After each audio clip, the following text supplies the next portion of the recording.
Hey everybody, I hope you're having a great week. You're probably wondering why are you getting a video on Thursday at like 4 o'clock from me. I'm going to start doing this. Thursday mornings is really the goal of when I'll send this out, but just to talk about some leadership principles that will kind of overflow into Monday's conversation. But I think it's good to kind of end our week thinking about leadership and getting our mind racing a little bit, just with personal growth. So I'm reading a book called Linchpin by Seth Godin, and the question he asks is, are you indispensable?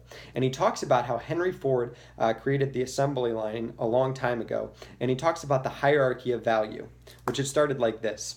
If you could lift something, you could be successful. And then it transitions, and if you could hunt something, you were successful. If you could grow or produce or eventually sell something in the 1970s and 80s.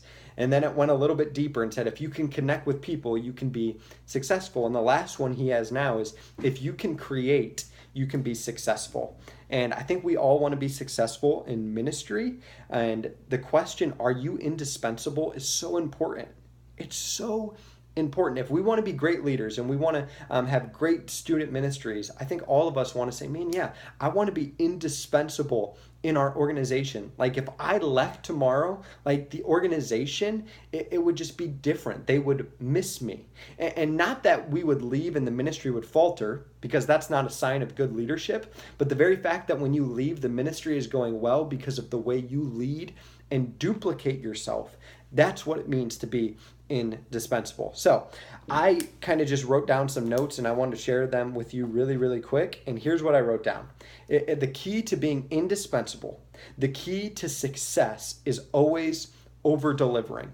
That whenever you're asked to do something, either if it's from me or if it's from your campus pastor, always do that and over deliver. Like take it to the next level. Don't just do what's asked of you, do it better than what you were even asked to do it. The second thing is this. Make your campus pastor talk about you. When there's extreme ownership about what's going on at your campus and your campus pastors are excited about talking about what's in student ministries, ultimately that's going to help you become indispensable. As we talk about you more and what's happening in your ministries, man, that's huge. And one of the ways that you can do that is by, sending in life change stories and talk about the cool different things that are happening within your campus. I believe that when we over deliver and when we share life change stories and we own our environments, ultimately that's when we become indispensable. That's when we can stand out in our organization. And I want student ministries to stand out. Man, I want people to look at student ministries and say, man, that team is unified. They own their ministry. They always over deliver, and they're seeing life change happen. So as we wrap up and I wrap up, I just ask the question, how are you over delivering? Are you making it a habit to over deliver? The second question is, what type of stories are you telling? Are you capturing life change stories? Are you being the biggest cheerleader for your ministry? Whenever those stories happen, let us know.